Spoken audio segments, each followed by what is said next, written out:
show. So children's author Angela Walker is going to be here to talk all about her Purple Monkey stories. Can't wait to see what adventures he's getting up to.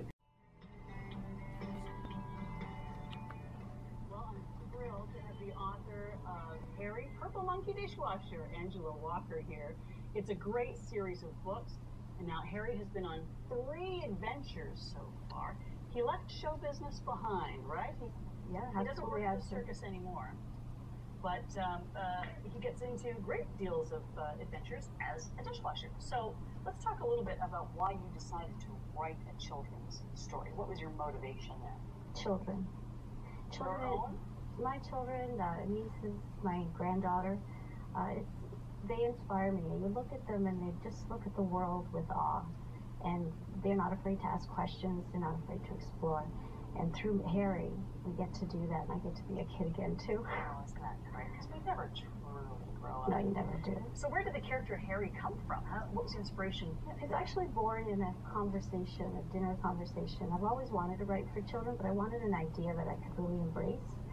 And we kind of tossed around ideas, and he was just kind of came from that conversation. And before you know it, I was thinking about plush toys, I was thinking about a website, social media, and there he was. Before you'd written your first book.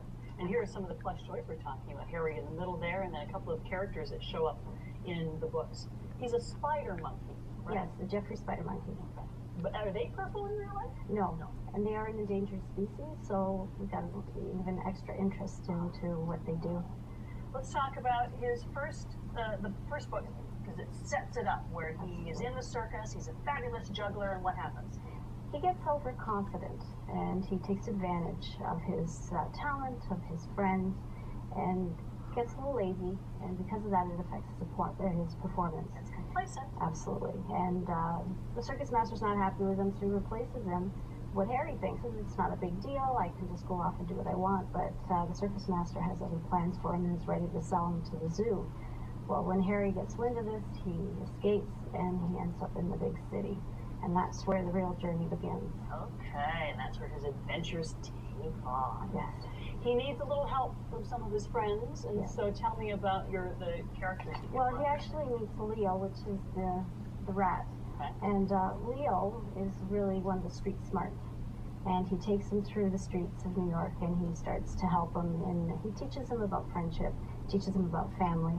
And he gets him a job as a dishwasher, so he actually becomes a dishwasher. And through that, he starts to understand, he has to give back, he has to work to also get the respect of those around him. And little by little, that discovery starts to kick in. Brilliant. We've been watching a little bit of the website that you created as well.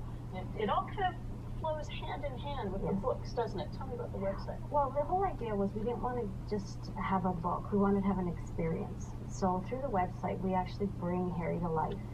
And through the social media... There he is. That's when he's getting all complacent, right? Yes. And Harry, with the Facebook and the Twitter and the YouTube, kids can connect with him daily. So every day, Harry's either on an adventure or he's learning something, just like a child when they get up and they look outside and say, well, why is the cloud like that? Or why is my food this way? And he'll just look for educational links that he can bring that and say, here's your answer.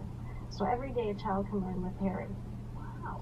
And are you contributing then every day? Or are you every day? Wow. Yeah. And I've been very fortunate partnering up with places like Ontario Science Center and the ROM, where Harry gets to go to all these exhibits and he experiences them the way a child would. So he goes in there. We were invited, for instance, to Beyond Planet Earth. And I thought, what would a child do if they're going to an exhibit like that? So I made him an astronaut hat. And that way he's like, yeah, he's really excited. Wants to be in there, wants to learn, and he's just soak it up. That's great for kids who don't live. We're lucky. We have access to these places whenever we want. But if you live far away, you can't always get to these places easily, so they can experience it through his eyes online. Yes, exactly. Oh, isn't that great? Where do we buy all of these things? If we wanted to pick up one or all 3 of the books or any of the plush toys, how do we do it? Well, the books can be purchased through Chapters and in Amazon through our publisher. And on our site, www.harrypurplemonkey.com.ca, the books and toys are available through our site. How long did it take to develop and design a plush toy? It seems to me that would be a difficult thing. But we have a fantastic company in Kitchener. They're called Cannabears. And they were able to take the illustrations, and we worked together, and we brought it to life. And I got to tell you, my illustrator is fabulous. Yeah, great pictures in the books. But when you see it come to life in a 3D way, that must have been fun. You know what? I fell in love with him. Did you? He's just a lovable little guy. And kids really love the long tail because the spider monkey, they have a prehensile tail. So it was really critical that the tail, prehensile tail, they don't have thumbs. So their tail actually operates like another hand and arm. Oh, wow. And that's something we do when we go out and we share story time. We show what spider monkeys are all about because we want to give kids a little bit of background about what the character is and what he is in real life. That's so cool. All right, he said 3 adventures now. Are you working on a 4th? Actually, I have all 8 written. Really? Yes. When I started writing them, it just flowed. I knew where I wanted to take him. And before I knew it, I had written them all. But now what I need to do is I'm working with the illustrator to bring it to life in pictures. And that's what takes the time, because we both have to be in sync with what I'm looking for and remembering where the scenes are and where it's going. You're right. What we're reading on the page has to correspond with what the picture is. Right. And that must be difficult to coordinate because you're not always sure how it's going to look in print when it's all said and done. So you're kind of, And you know what? She's fabulous. We haven't met face to face. Everything we've done has been virtual. Wow. And she's been able to take everything and bring it, and she's been so fantastic in creating the characters the way I would see a child like she's in your head. Yeah, kind of scary. So for more information or to buy the books or the plush toys and to check out the website, harrypurplemonkey.ca. Fun stuff. When we come back, we'll be making really cool stuff with Canyon Creek. Can't wait to dig into the hazelnut cranberry salad. Oh, that's